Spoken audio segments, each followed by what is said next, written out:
Baik, kali ini saya akan mencoba untuk membuat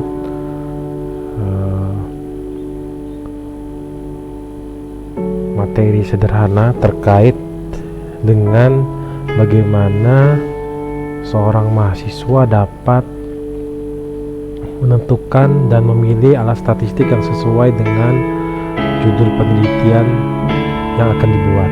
Nah, analoginya seperti ini. Ada orang ketika dia mempunyai sebuah pisau, akan tetapi pada kenyataannya dia disuruh untuk memotong kelapa. Pertanyaannya, apakah dapat terpotong atau tidak kelapanya? Ya, jawabannya pasti bisa terpotong. Tapi apakah efektif? Tentu tidak efektif ketika memotong kelapa dengan sebuah pisau kecil. Atau selanjutnya, ketika orang tersebut mempunyai sebuah samurai, akan tetapi pada kenyataannya dia disuruh untuk memotong lombok. Atau ketika dia mempunyai chainsaw, tapi pada kenyataannya dia disuruh untuk memotong lombok. Terpotong atau tidak? Pasti jawabannya terpotong. Tapi apakah efektif? Tentu tidak efektif. Kenapa saya membuat analogi seperti ini? Karena kecenderungan mahasiswa itu adalah ketika akan menyusun tugas akhir atau penelitian, dalam membuat penelitian, biasanya sudah dari awal sudah ingin menggunakan alat statistik yang wah. Dalam artian wah ini saya bilang yang hebat, ya. Tidak boleh seperti itu. Jadi saya tidak menyarankan ketika dalam menyusun sebuah penelitian atau tugas akhir ataupun skripsi langsung menentukan alat statistik di awal memulai penelitian. Ya, nanti hasilnya seperti ini, seperti analogi yang ada di gambar ini.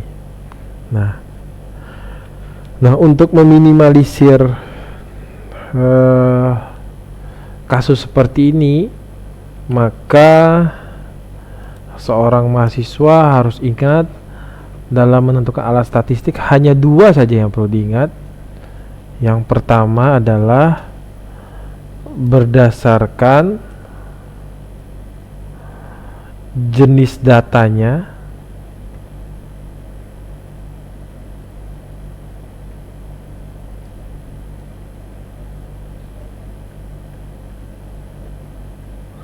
dan yang kedua adalah berdasarkan jenis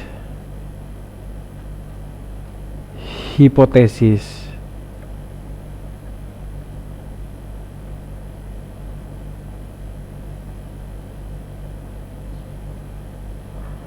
Nah, pada materi kali ini yang saya ingin jelaskan sementara adalah berdasarkan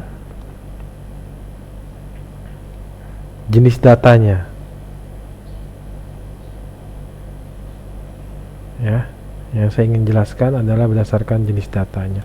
Nah, sebelum masuk ke jenis-jenis data penelitian, maka mahasiswa harus tahu dulu. Yang pertama adalah macam-macam statistik. Nah, secara diagram, maka statistik itu terbagi menjadi dua. Ya, ada statistik deskriptif, ya, dan statistik inferensial. Ya, statistik inferensial itu terbagi menjadi dua, parametris dan non parametris. Nah, di sini yang saya tekankan adalah di statistik inferensial yang terbagi menjadi statistik parametris dan non parametris. Nah, pengertian statistik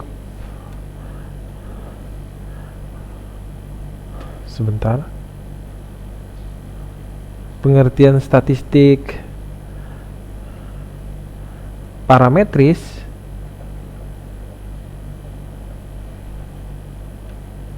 ini adalah digunakan untuk menganalisa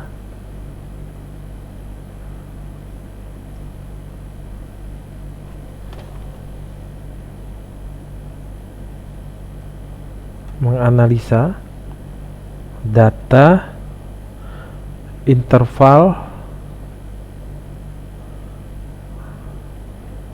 atau data rasio,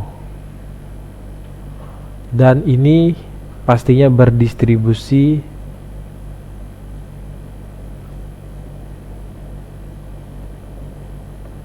normal.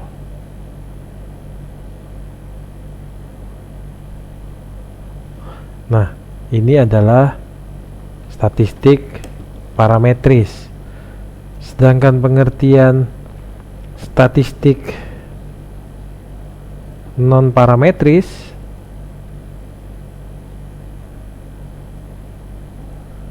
ini digunakan untuk menganalisa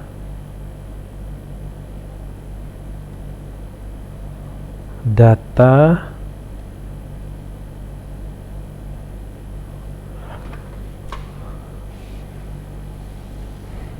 nominal dan ordinal.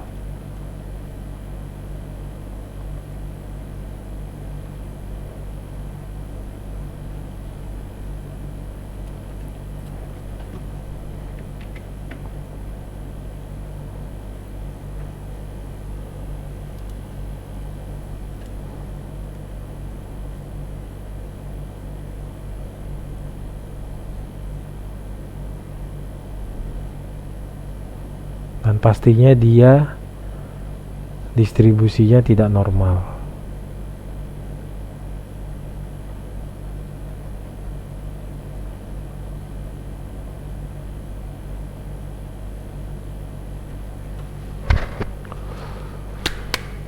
Nah, jadi saya ulangi kembali, statistik parametris ini digunakan untuk menganalisa data interval atau data rasio. Sedangkan non parametris ini digunakan untuk menganalisa data nominal ataupun data ordinal. Nah, tadi yang saya jelaskan di awal, jenis data ini terbagi menjadi 4, ya. Yang pertama adalah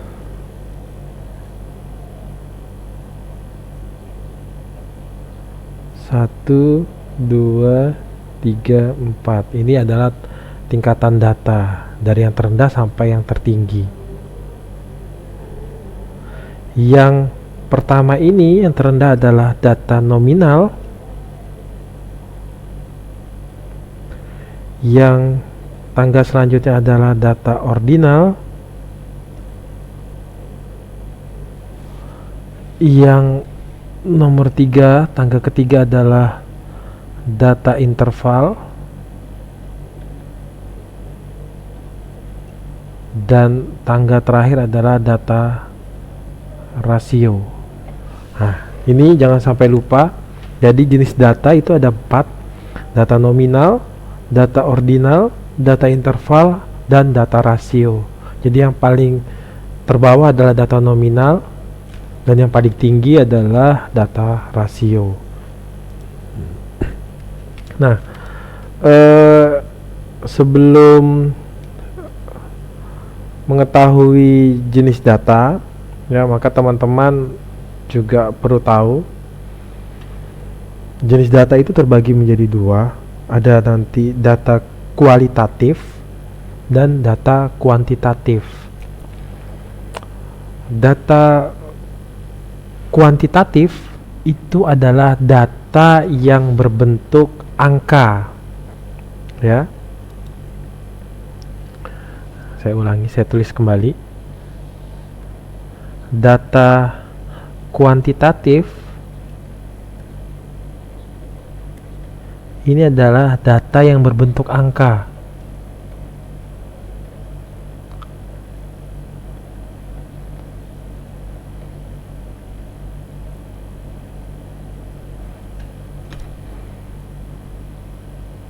Nah, sedangkan data kualitatif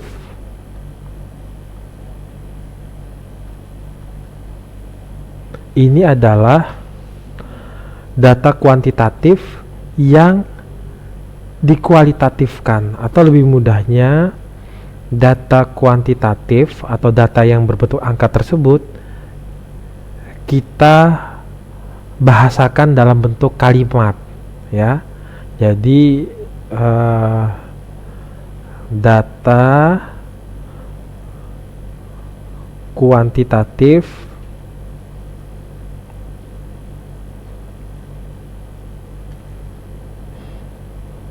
yang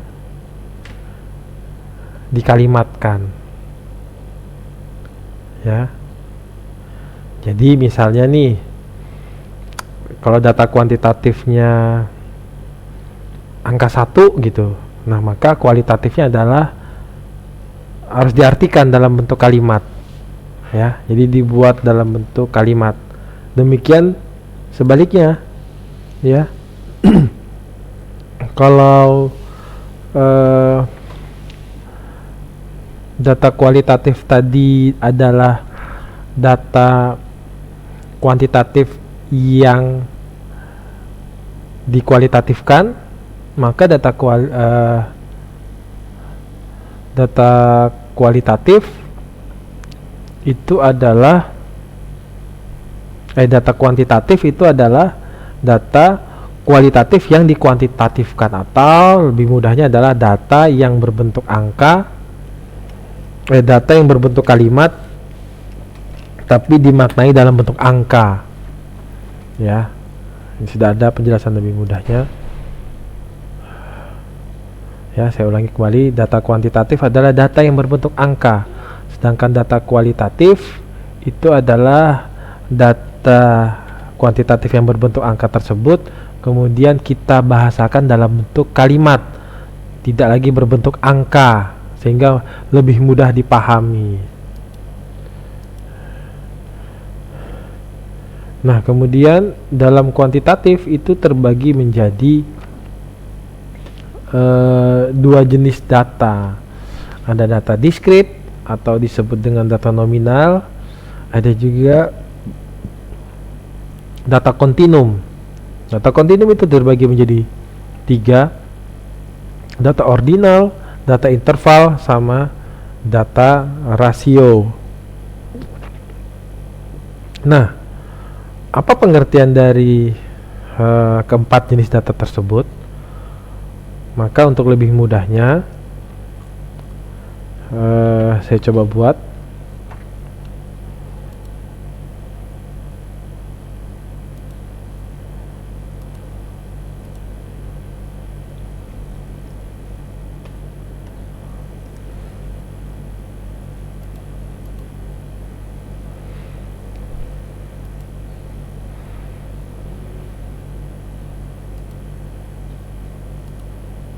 Nah,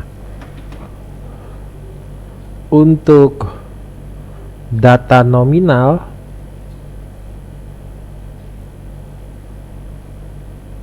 ini pada dasarnya data yang digunakan hanya untuk membuat perbedaan saja.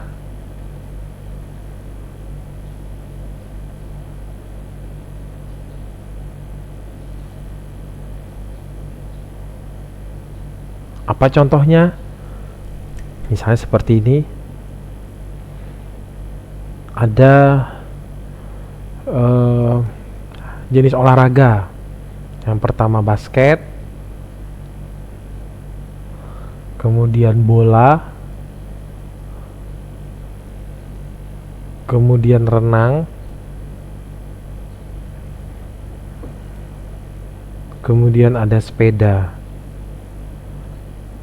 Nah, untuk membedakan basket, bola, renang, dan sepeda, maka basket saya beri angka 1, bola saya beri angka 2, renang saya beri angka 3, dan sepeda saya beri angka 4. Nah, jadi di sini hanya untuk sebagai pembeda saja, ya. Karena hanya sebagai pembeda, tentu tidak bisa ditambah, tidak bisa dikurang, tidak bisa dikali, tidak bisa juga untuk dibagi. Ya, tidak mungkin 1 tambah 2 basket tambah bola menjadi apa? Ya, atau bola ditambah sepeda menjadi apa? Tidak bisa 2 ditambah 4. Ataupun dikali juga demikian, ya. Jadi dia hanya sebagai pembeda. Itu data nominal. Sedangkan data ordinal ini kalau di buku banyak pengertiannya, tapi untuk lebih mudahnya ini adalah sama pengertiannya tadi sebelumnya terkait dengan data kualitatif dan data kuantitatif. Ini adalah data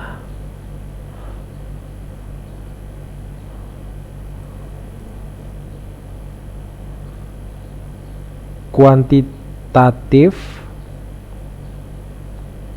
yang dikualitatifkan.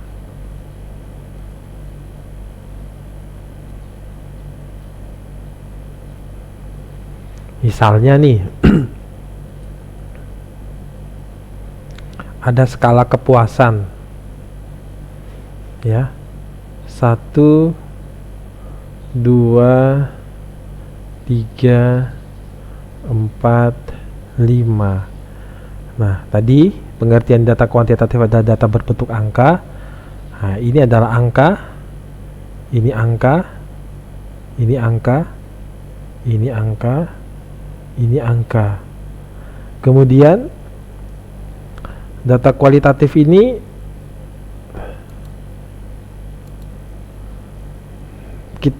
data kuantitatif ini kita kualitatifkan.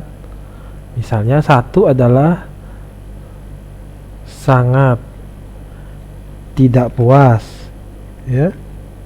Ini 2 ini adalah tidak puas.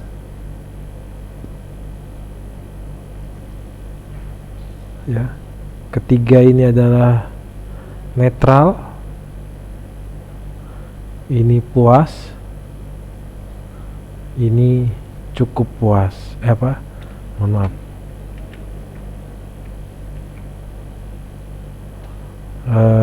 Sangat puas.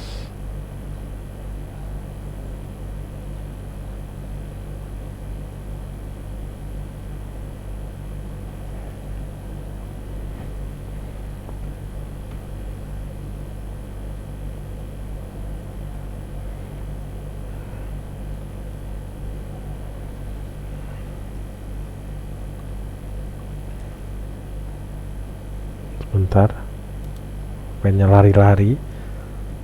Ini sangat puas. Nah, jadi lebih mudahnya data ordinal ini adalah data kuantitatif yang dikualitatifkan, ya. Dan di sini karena dia datanya dikualitatifkan, maka juga tidak bisa dijadikan simbol matematika, ya. Tidak bisa ditambah, tidak bisa dikurang, dikali ataupun dibagi, ya. Tidak mungkin 1 tambah 2 sangat tidak puas ditambah tidak puas menjadi netral, ya. Atau puas dikurang sangat tidak puas ya menjadi sangat tidak puas gitu, tidak mungkin gitu ya. Jadi untuk data ordinal karena dia dikualitatifkan maka dia tidak bisa dinotasikan matematika ya. Itu data ordinal. Nah, kemudian untuk pengertian selanjutnya untuk data interval ini adalah ketika data kualitatif ini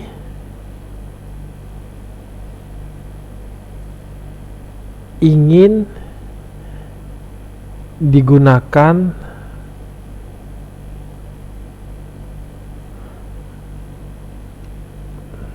dalam perhitungan.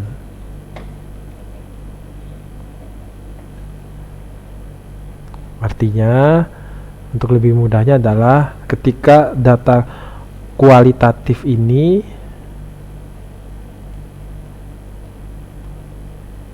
ingin dirubah menjadi data kuantitatif.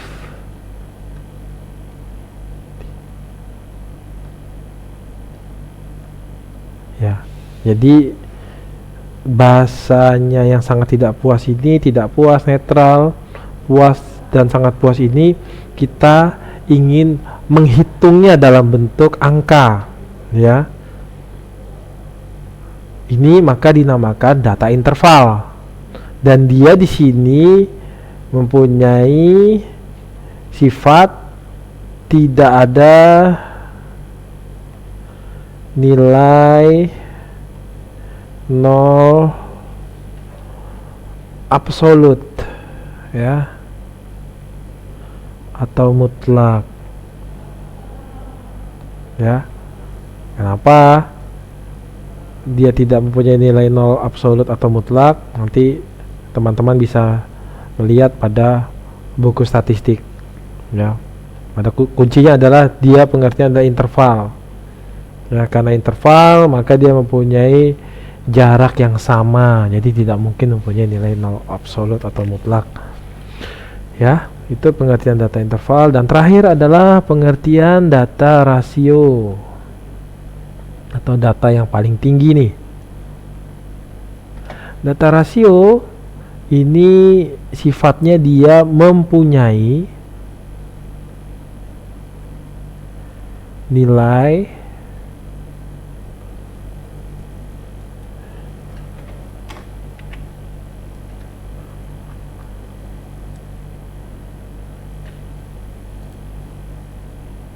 nol. Punya nilai nol, artinya punya nilai nol ini nol ya tidak ada nilainya. Nah, contoh datanya kalau di dalam ilmu sosial, dalam hal ini saya ambil contoh untuk di ekonomi, ini seperti data pertumbuhan ekonomi ya.